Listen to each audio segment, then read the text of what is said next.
Everyone, welcome back my channel. Today our topic is concrete operations. Firstly, we will discuss about all the concrete operations. First one is storing of concrete, next batching, next mixing, transportation, placing, compaction, finishing and curing, and last one is joints. So firstly we will discuss about the storing of ingredients. The process involved in keeping the ingredients of concrete in their proper place to protect them from the harmful effects of weathering agencies such as rain, sun, humidity, etc. That is known as the storing. अगर आप लोगों को store ना करें ingredients को तो वो ingredients क्या हो जाएंगे, ख़राब हो जाएंगे. इसीलिए हमें सबसे पहले क्या करना पड़ता है कंक्रीट ऑपरेशंस में, इंग्रेडिएंट्स को स्टोर करके रखना पड़ता है. Next one is the batching में the process of measuring and combining the ingredients required the production of concrete in predetermined proportion, that is the batching. इस प्रोसेस में हम क्या करते हैं कि मेज़र करेंगे एंड कंबाइन करेंगे इंग्रेडिएंट्स को रिक्वायर्ड प्रोपोर्शंस में, और उसकी हेल्प से हम क्या करते हैं अलग अलग उसको वॉल्यूम के बेसिस पे रख देते हैं. ग्रेवल को अलग से, सैंड को अलग से, एंड क्रश्ड स्टोन होंगे उसको अलग से. That is called as the batching. Next one is batching को दो पार्ट्स में डिवाइड किया गया है. First one is the volume and second one is the weight batching. First one volume batching. In this batching ingredients are measured on the basis of volume. Ingredients जो भी होंगे हमारे उनको किसके बेसिस पे, वॉल्यूम के बेसिस पे उनकी बैचिंग की जाएगी. It is not satisfactory method for proportioning the material because it is difficult to measure the granular material in terms of a volume. Next one is weight batching. Measurement of material by weight, that is called as the weight matching. This is the correct method of measurement the materials. Next one is mixing.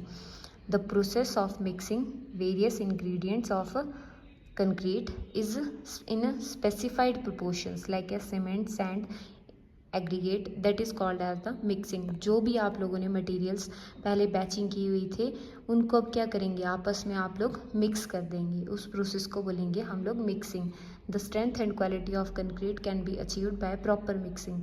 जब हमारी proper mixing हो जाएगी उसके बाद ही हमें अपने जो ingredient है उनकी स्ट्रेंथ का पता चलेगा एंड क्वालिटी के बारे में हम बता सकते हैं कि अच्छी है या बुरी है. ठीक है. नेक्स्ट इसमें मिक्सिंग दो टाइप से की जाती है, hand mixing and machine mixing.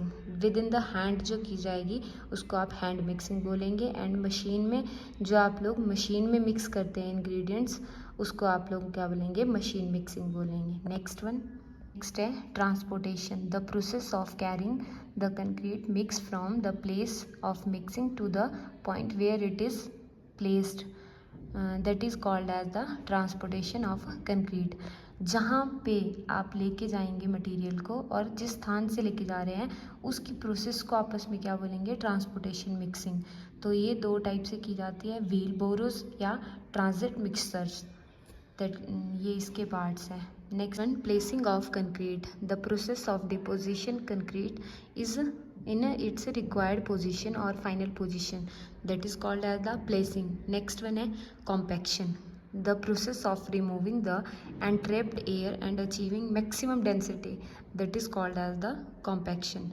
The strength of concrete is reduced by 30% by presence of only 5% void. जब भी आप लोगों के पास 5% voids भी होते हैं तो आप लोगों की कम से कम 30% जो स्ट्रेंथ है वो आप लोगों की कम हो सकती है. तो इसलिए हमें प्रॉपर तरीके से कॉम्पैक्शन करनी चाहिए. एक होती है हैंड कॉम्पैक्शन एंड सेकेंड होती है मशीन कॉम्पैक्शन. जो हमारा वाइब्रेटर होता है उसकी हेल्प से हम लोग मशीन कॉम्पैक्शन करते हैं, and with the help of a rod जो हम लोग करते हैं उसको हम लोग हैंड कॉम्पैक्शन बोलते हैं. Last one is finishing of concrete. The process of obtaining a true and uniform concrete surface, that is called as the finishing of concrete. जब आप लोग लास्ट में आप लोगों को सरफेस क्लियर दिख जाता है तो आप लोगों को पता लग जाता है कि जो आप लोगों की कंक्रीट है वो फिनिशिंग पॉइंट पे है. नेक्स्ट वन है, इसमें आप लोगों के पास सच ऑपरेशन है जैसे कि स्क्रीडिंग होता है, फ्लोटिंग होता है, ट्रॉलिंग होता है. इससे हेल्प से आप क्या कर सकते हैं, फिनिशिंग को कर सकते हैं. एंड लास्ट वन है आप लोगों के पास क्यूरिंग आप लोगों को पता है the process of keeping the finished concrete surface moist to enable it to gain strength, that is called as the curing. हम देते हैं ताकि उससे क्या हो, जो स्ट्रेंथ है हमारी वो ज़्यादा से ज़्यादा अचीव कर सके। तो अगर हम 1 डे तक क्यूरिंग करते हैं तो आप लोग देख सकते हैं कि 16% क्या हो जाती है, स्ट्रेंथ गेन हो जाती है। अगर 3 डेज़ तक करते हैं तो 40% हो जाती है। अगर 7 डेज़ तक करते हैं तो 67% होती है। अगर 28 डेज़ तक करते हैं तो हम 100% स्ट्रेंथ गेन कर लेते हैं। अगर 90 डेज़ तक करते हैं तो 122 एंड लास्ट वन अगर 1 ईयर तक एंड 365 डेज़ करते हैं तो 155% स्ट्रेंथ गेन कर सकते हैं। These all are the concrete operations.